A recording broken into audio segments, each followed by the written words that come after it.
Assalamualaikum warahmatullahi wabarakatuh. Hari ini kita akan bahas bagaimana menentukan induksi magnet pada dua kawat sejajar dengan arah arusnya berlawanan.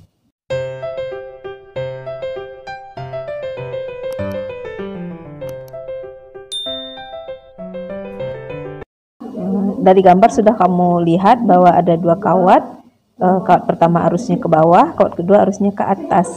Jarak kedua kawat 0,6, jadi harus 3 ampere, jaraknya ada 0,6. Kemudian pertanyaan soal adalah tentukan induksi magnet pada titik P. Titik P berada di antara kedua kawat. Nah, berarti karena titik P berada di kedua kawat, maka induksi magnet di titik P itu akan diakibatkan oleh kawat pertama. Kita sebut namanya dengan B1. Rumusannya μ0 I1 dibagi dengan 2pi A1 sama dengan 4pi kali 10 pangkat min 7. I1 nya karena I1 sama dengan I2 3 ampere dibagi dengan 2pi A1. Yang dimaksud dengan A1 adalah jarak kawat pertama ke P. Berarti ini A1. Jadi kalau jaraknya 0,6 sementara P ke kawat kedua adalah 0,4, maka jaraknya 0,6 dikurang 0,4 itu 0,2 meter. Sama dengan ini 2 dikali 3 6. Atau ini boleh juga di 2 dibagi 0,2 di 10. Berarti jadinya adalah berapa tuh?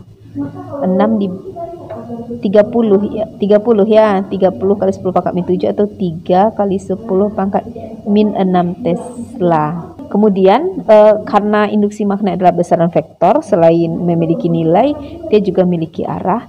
Nah, sekalian aja kita cari berapa arah induksi magnet di titik P akibat kawat pertama, kawat yang sebelah kiri ya. Itu menggunakan kaidah tangan kanan pertama. Ini misalkan nih tangannya kamu lihat, putar dulu. Coba kamu perhatikan bagaimana cara menggunakan kaidah tangan kanan pertamanya. Nah ini 4 jarinya diputar. Jadi putaran 4 jari ketika tangan kita jempolnya sesuai dengan arah arus I, 4 jari yang diputar, maka jari kita akan berputar begini. Sehingga ketika sampai di titik P, putaran 4 jari seolah-olah ini putaran induksi magnet, arah garis medan magnetnya mutar lalu menembus papan tulis, menembus bidang kertas, kemudian sampai di titik P dia akan mengarah keluar. Jadi arah induksi magnet di titik P karena keluar itu tandanya titik. Nah, jadi titik itu apa? Keluar bidang. Lalu kita lanjutkan dengan menghitung induksi magnet pada titik P akibat dari kawat kedua. Ini kawat kedua. I2, ini I1 ya. Sama, persamaannya μ0 I2 dibagi dengan 2pi A2.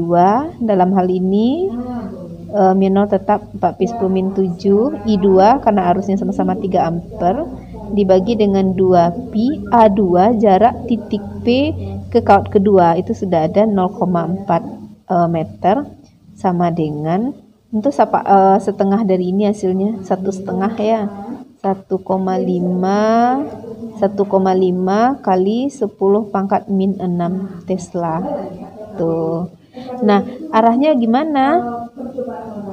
Maka arahnya kita gunakan juga kaidah tangan kanan pertama. Saya lihat tangannya lagi. Tangannya datang. Nah, kayak gini. Nih, coba lihat jempol kamu ke atas, putar 4 jari menggenggam kawat. Kamu bisa melihat bahwa arah 4 jari kita berputarnya ketika kuat arus ke atas, arah 4 jari seolah-olah mutar dari belakang itu ke depannya begini. Nah, gitu. Ini arah induksi magnet B dengan arah arus ke atas I. Ini arah B.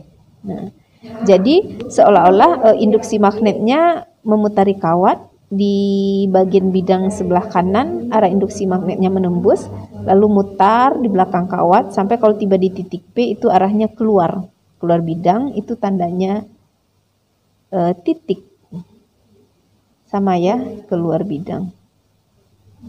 Jadi akhirnya ternyata jika kawat arah arusnya berlawanan, kan I1 arahnya ke bawah, I2 arah arusnya ke atas,